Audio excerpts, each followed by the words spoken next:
All right, what's going on, YouTube? Welcome back to Ruben's Rundown, where we talk about all sorts of things. And I want to talk today about 3D printing.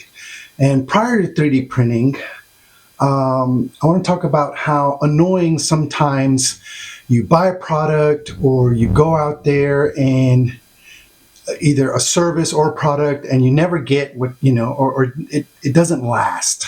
Or I guess they have poor quality, poor workmanship, or something. So let me just kind of give you a little bit of background story on 3D printing and how I got into it. So in 2016, I installed an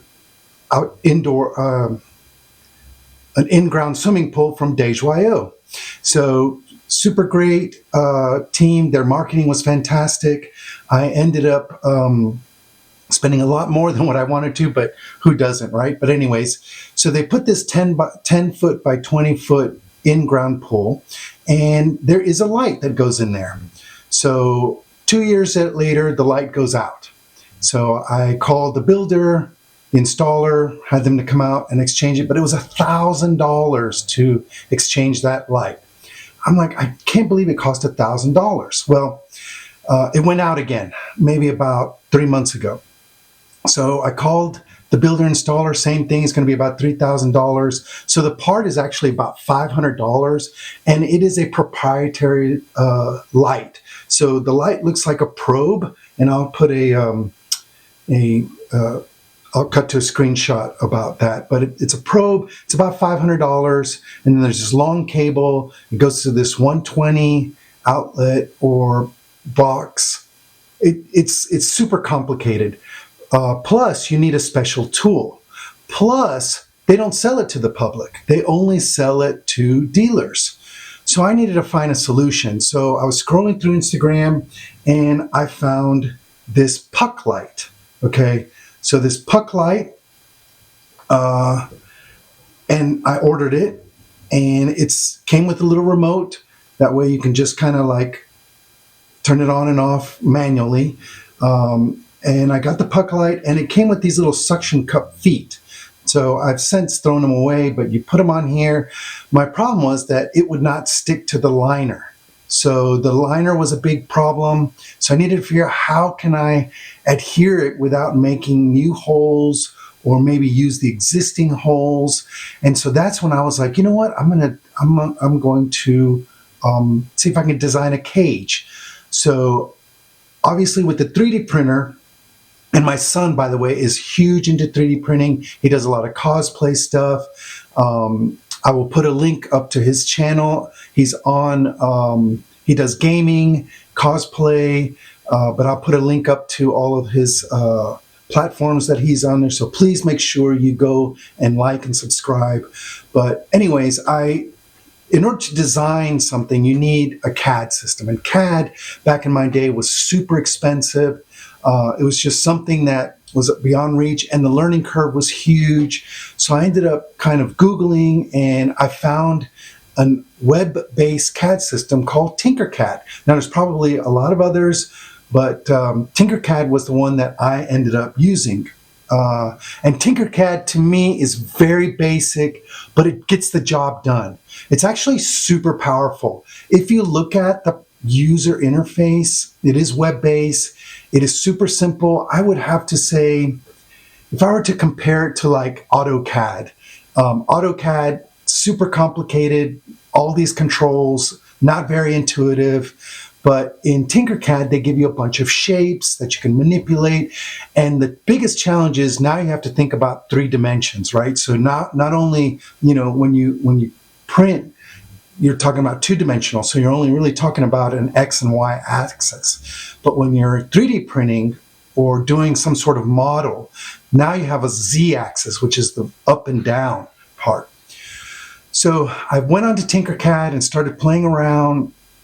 And this is where you really have to be precise in your measurements. So in my pool, there's an existing light with some screws on there. So I was like, if I could build a cage or something to adhere to that, as well as to house this light puck, then I found my solution. So this light puck was like $20.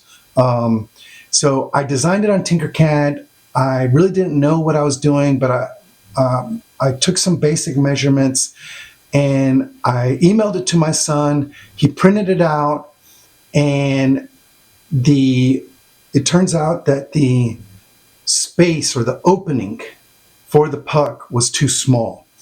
Plus, I had to figure out, okay, well, I just not only needed an opening, but I needed a lip to keep this housing in. So I had to install it from the back and then have it pressed up against the wall along with the screws. So we ended up doing he had a caliper, and that's something that you're going to need if you're going into 3D printing. You need a caliper to take measurements, and not measurements in standard. You need it in metric.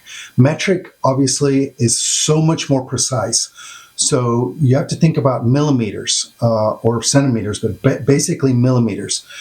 So after we made some tweaks, we went in there, made some tweaks in TinkerCAD, made the opening a little bit bigger, made the lip to hold it in, and this was my finished product.